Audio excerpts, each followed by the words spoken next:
இந்த சூழ்நிலையில் நேற்று இரவு தமிழக வெற்றி கழகத்தினுடைய தலைவர் அவர்கள் விஜய் அவர்கள் வந்து நேரடியாக அங்கே வந்து பந்தலுக்கு ஆதரவு தெரிவிக்கிறோம், மற்ற கட்சியினர் வருவது போல் அவரும் வந்து ஆதரவு தெரிவிக்கிறோன்ற தகவலை சொல்லியிருந்தாங்க. நாங்கள் வந்து அவர் வருவதன் மூலமாக அங்கே வந்து போக்குவரத்துக்கு இடையூறு ஏற்பட்டு நாங்கள் அங்கு தொடர்ந்து போராடுவது என்பது சிக்கலுக்கு உள்ளாக வேண்டாம் அப்படின்ற அடிப்படையில் நாங்களே நேரடியாக எப்போ வந்து எங்கள் இடத்துக்கு வந்து பார்க்குறன்ற ஒரு விஷயம் சொல்லியிருந்தாங்களோ நாங்கள் நேரடியாக வந்து பார்க்குறோன்ற அடிப்படையில் வந்து அங்கே பொதுமக்களுக்கு இடையூறும் மற்றதும் ஏற்படக்கூடாது என்ற காரணத்துக்காக நாங்கள் நேரடியாக அவரை வந்து இங்கே சந்திச்சிருக்கோம். அவரை மட்டும் சந்திக்கல, நாங்கள் எல்லா கட்சி தலைவர்களையும் நேரடியாக சந்தித்து ஆதரவு கேட்கறதுக்கு இருக்கோம். நேரடியாக போய் ஆதரவு கேட்கறதுக்கு இருக்கோம். 11 நாள் ஆயிடுச்சு. அவங்க நேரடியாக வர்றேன்னு சொன்னதுனால இங்கே நாங்கள் வந்திருக்கோம்.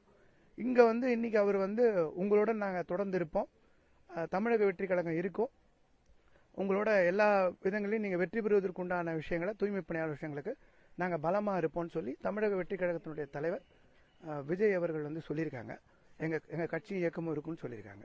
சட்ட உதவிகள் செய்யப்படும் சொல்லியிருக்காங்களா? இந்த மாதிரி ஆமாம், உங்களுக்கு என்ன விதமான உதவிகள் தேவைப்படுமோ, நீங்கள் வந்து சட்ட உதவிகளாக இருந்தாலும் வேறு உதவிகளாக இருந்தாலும் எங்கள் கட்சி உங்களோட முழுமையாக நின்று செயல்படும்னு அவங்க வந்து சொல்லியிருக்காங்க. இதுக்கு வந்து எங்கள் சங்க தரப்பில் நாங்கள் உழைப்போர் உரிமை இயக்கம் ஏடியூசி ஏஐசிசி சார்பில் இந்த போராட்டம் நடந்துட்டுருக்கு.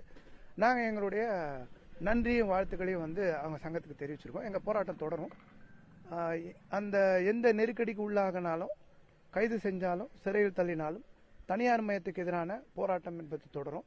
அரசு வேலை என்பது இருக்கணும்னு நாங்கள் விரும்புகிறோம். சென்னை பெருநகர மாநாட்சியில் 10லேருந்து 20 வருஷம் வேலை பார்த்தவங்க இந்த வேலையில் தொடரணும்னு நாங்கள் விரும்புகிறோம். அது மட்டும் இல்லாமல் வழக்கு கோர்ட்டில் நிலுவையில் இருக்குது. நிலுவையில் இருக்கும்போது